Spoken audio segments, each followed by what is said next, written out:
जय हिंद। स्वागत है आप सभी का आपके अपने YouTube चैनल अमृत एकेडमी पे। हम लोग यहाँ पे सीटेट पेपर 1 और पेपर 2 की प्रिपरेशन कर रहे हैं। आज की इस वीडियो में हम लोग बात करने वाले हैं अपने एक टॉपिक जो कि मैथ और साइंस है पेपर 2 के लिए, ठीक है ना।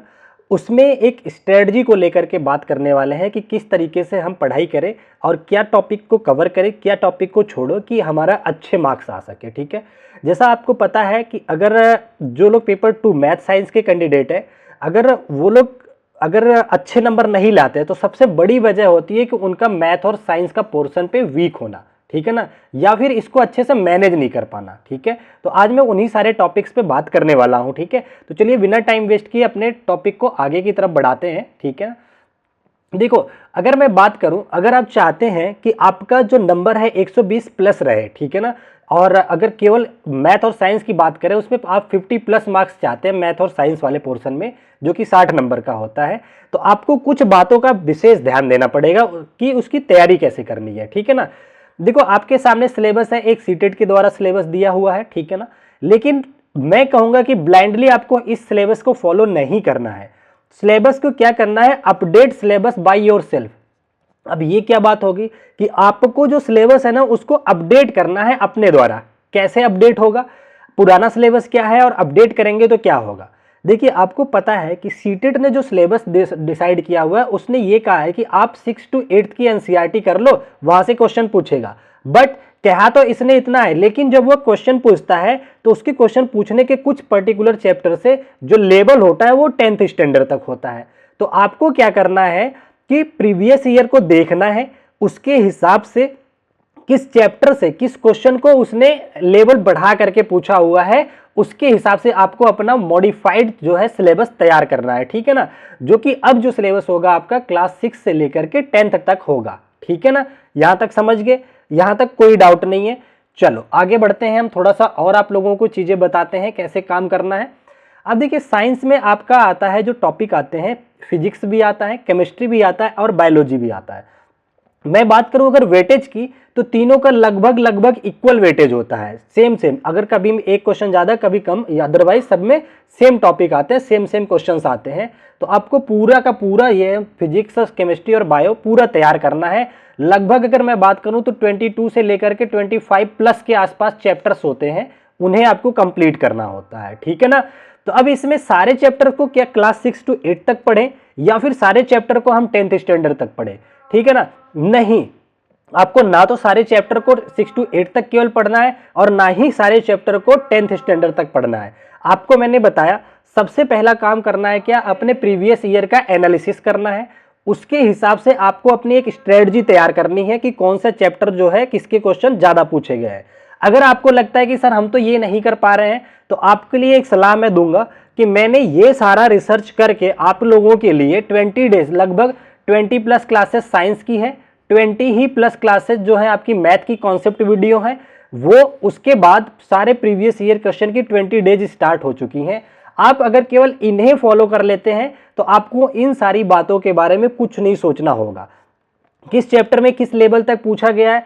जैसे अगर मैं बात करूं साउंड चैप्टर की, साउंड चैप्टर आप देखेंगे तो 7 to 8 क्लास का टॉपिक है, लेकिन कुछ सालों से 2020 के बाद से आप क्वेश्चन का लेवल देखोगे तो वो 9th चैप्टर, जो क्लास 9th में भी साउंड चैप्टर है, वहां से पूछता है। तो अब उसी तरीके से अगर आप देखेंगे इलेक्ट्रिसिटी का चैप्टर है तो वो 7th 8th का, लेकिन आपसे पूछा जाता है क्लास 10th के स्टैंडर्ड का। तो आपको इस हिसाब से तैयारी करनी है, ठीक है ना। अच्छा, अब देखो, आप या तो देखो स्ट्रेटजी में हमें यही बताना है, या तो आप ये काम खुद कर लो या जो क्लासेज है उसे देख लो। अब आपकी थ्योरी कंप्लीट हो जाती है, एक बार आपको थ्योरी एटलीस्ट पढ़ना ही होगा।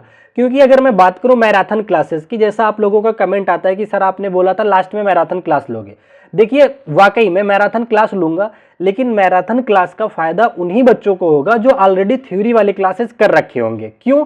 क्योंकि मैराथन क्लास में मैं बहुत ज्यादा करूंगा, आपका रिवाइज करवा सकता हूं लास्ट मोमेंट पे, ठीक है ना। तो आपको जो कॉन्सेप्ट क्लासेस है उसको खुद ही एक बार गो थ्रू करना ही पड़ेगा एटलीस्ट, ठीक है। चलो, तो यहाँ पे देखिए 20 थ्योरी क्लास आप कर सकते हैं और 20 पीवाईक्यूज कर सकते हैं। अब देखिए प्रीवियस ईयर का क्या करना होता है, उस पर भी आपको थोड़ा सा ध्यान देना पड़ता है। ये नहीं कि बुक से लेके आए और पूरी की पूरी प्रीवियस ईयर कर रहे हो, नहीं। आपको ना 2020 के बाद से क्वेश्चन पूछने का जो तरीका है वो थोड़ा अपडेट हुआ है। तो आपको 2020 से 2024 के बीच के जो प्रीवियस ईयर हैं उन पे ज़्यादा फोकस्ड रहना है, ठीक है ना। चलो यहाँ तक समझ गए। इसी तरीके ये आपका साइंस का हो गया, तो 20 डेज वो क्लास कर लीजिए, या फिर एनसीईआरटी 6 to 8 पढ़िए, पहले एनालिसिस कर लीजिए कौन सा चैप्टर आ रहा है कौन सा नहीं आ रहा है। कुछ चैप्टर जो है आपको 10th स्टैंडर्ड के पढ़ने हैं वो कर सकते हैं। अगर मैं बात करता हूँ आपके मैथमेटिक्स की, ठीक है ना, अगर मैं बात करता हूँ मैथमेटिक्स टॉपिक की, तो देखिए यहाँ पे अगर 6 से 10th तक के आपको इसमें भी कुछ चैप्टर में जाना पड़ेगा, कुछ टॉपिक में, सब में नहीं, कुछ टॉपिक्स तो 8 तक ही समराइज कर दिए गए हैं, लेकिन कुछ टॉपिक जो है आपके 10वीं क्लास तक के हैं, ठीक है ना। इसमें भी लगभग 20 से 25 चैप्टर्स है। अगर आप हमसे देखना चाहते हैं तो आपको सेम क्लासेस, आपको सब कुछ मैंने अच्छे से प्योरीफाई करके लगा रखा है सिलेबस के हिसाब से, किसको 10th स्टैंडर्ड तक जाना है, किसको 6th standard, 7th standard, 8th standard तक रखना है, ठीक है, या फिर आप खुद ये काम कर सकते हैं, ठीक है, ये हो गया। अच्छा, अब आपके कुछ क्वेश्चंस थे उस पर हम बात कर लेते हैं। जैसा कि पहला क्वेश्चन आपका था कि क्या सर PYQs रिपीट होते हैं, जैसा कि मैं कहता हूं बार बार कि प्रीवियस ईयर एनालिसिस करो, तो आपके मन में डाउट आता है क्या सर ये डायरेक्ट आते हैं। तो देखिए इसका अगर मैं आंसर करूंगा तो नो आंसर होगा, ठीक है, पूरी तरह से रिपीट नहीं होता है। हाँ, लेकिन एक चीज कह सकता हूं, जो टॉपिक होता है वो जरूर रिपीट होता है।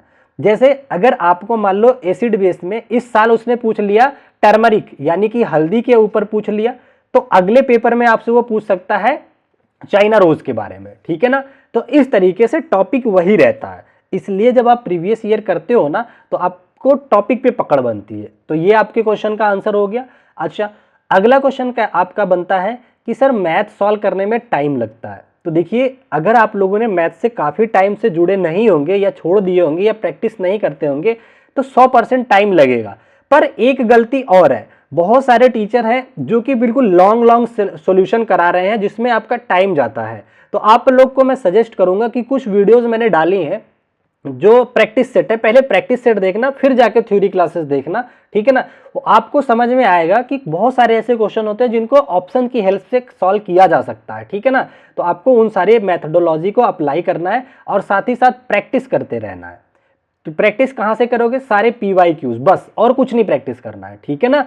अब एक सबसे अहम मुद्दा आ जाता है कि सर एग्जाम टाइम कैसे मैनेज करें। एग्जाम में टाइम ही नहीं बचता है, पेपर छूट जाता है, ठीक है ना। तो देखिए टाइम मैनेजमेंट को लेकर के मैं एक अलग वीडियो लेके आऊंगा, उसमें आप लोगों को सब कुछ बताऊंगा। लेकिन आपको थोड़ा सा मैं यहाँ पे हिंट देना चाहूंगा, जिनको ये लगता है कि मेरा मैथ में जो है टाइम ज्यादा जाता है और कुछ सब्जेक्ट ऐसे होंगे जिन पे आपकी अच्छी पकड़ होगी, तो आपको मैं ये सलाह दूंगा कि एग्जाम हॉल में सबसे पहले आप मैथ को ही स्टार्ट करना, क्योंकि जो टॉपिक पे आपकी अच्छी पकड़ है ना उसको आप सबसे लास्ट में करना। अगर आप उसको सबसे लास्ट में करेंगे ना, आपके पास लास्ट में अगर 10 से 20 मिनट भी बचेंगे ना, तब भी उस टॉपिक को आप अच्छे से निपटा पाएंगे। लेकिन अगर आपने मैथ को लास्ट में छोड़ दिया जो कि आपकी वीक भी है, तो आप इस पे अच्छे से नहीं कर पाएंगे, परफॉर्म आपको छोड़ना ही पड़ेगा। तो ये ट्रिक आप अपना सकते हैं। बाकी टाइम मैनेजमेंट की वीडियो मैं बहुत अच्छे से लेके आने वाला हूं डिटेल एनालिसिस के साथ, ठीक है ना। अच्छा, अब देखो मैथ साइंस का हमें समझ आ गया कि इस तरीके से आपको तैयारी करनी है, ठीक है। बाकी आप केवल इसी को फॉलो कर लेते हो तो भी आपका बेड़ा पार हो जाएगा अच्छे से। 120 तो नॉर्मली आ जाएंगे, क्योंकि आप एक बार क्लास करके देखेंगे आपको लगेगा कि आप +50+ खुद ही कर सकते हैं मैथ साइंस से बस। अब देखिए आपका CDP की अगर मैं बात करूं, CDP एक ऐसा सब्जेक्ट है, आप चाहें तो केवल प्रीवियस ईयर एनालिसिस करके और अपने कुछ वीक टॉपिक को केवल कहीं यूट्यूब से देख करके तैयार कर सकते हैं, तो आप इससे भी कर सकते हैं, ठीक है। उसी तरीके से आपका लैंग्वेज भी हो जाता है। प्रीवियस ईयर सारे करने हैं आपको, और जो कमजोर टॉपिक है आपका, जैसे हिंदी में आपका हो गया, मान लो आपको कोई चैप्टर है कथन कारक कुछ भी इस तरह के जो क्वेश्चन है नहीं समझ आ रहे, तो उनकी उससे रिलेटेड आपको कोई वीडियोस देख लेनी है, ठीक है ना। तो वहां से आपका ये टॉपिक भी अच्छे से कंप्लीट हो जाएगा, ठीक है। तो यहाँ पे देखिए बेसिकली जो मुझे डिस्कशन करना था आपके मैथ और साइंस को लेके करना था, पर मैं आपको सलाह जरूर दूंगा कि जो बच्चे सेल्फ स्टडी भी करने में इच्छुक हैं, आप केवल सिलेबस देख करके मत रह जाना, अदरवाइज आपको प्रॉब्लम हो जाएगी।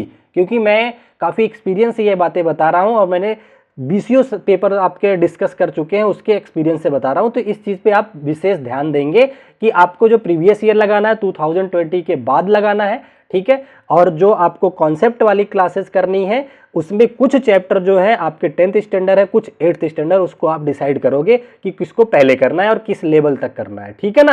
तो ये याद रखना। और जो प्रीवियस ईयर में नहीं पूछे जा रहे पर सिलेबस में है उनको आपको गिव अप करना है, छोड़ना है। ये सारी चीजें आपको प्लेलिस्ट में मिल जाएंगी, आप चाहें तो वहां से फ्रीली बिल्कुल अच्छे से तैयार कर सकते हैं। और हम आपके पीडीएफ नोट्स की भी प्रिपरेशन कर रहे हैं और आप लोगों को प्रोवाइड भी करेंगे, ठीक है। तो चलिए आज की वीडियो यहीं तक रखते हैं, फिर मिलेंगे आप लोगों से अपनी क्लासेस में। तब तक के लिए bye bye, take care, thank you so much, जय हिंद।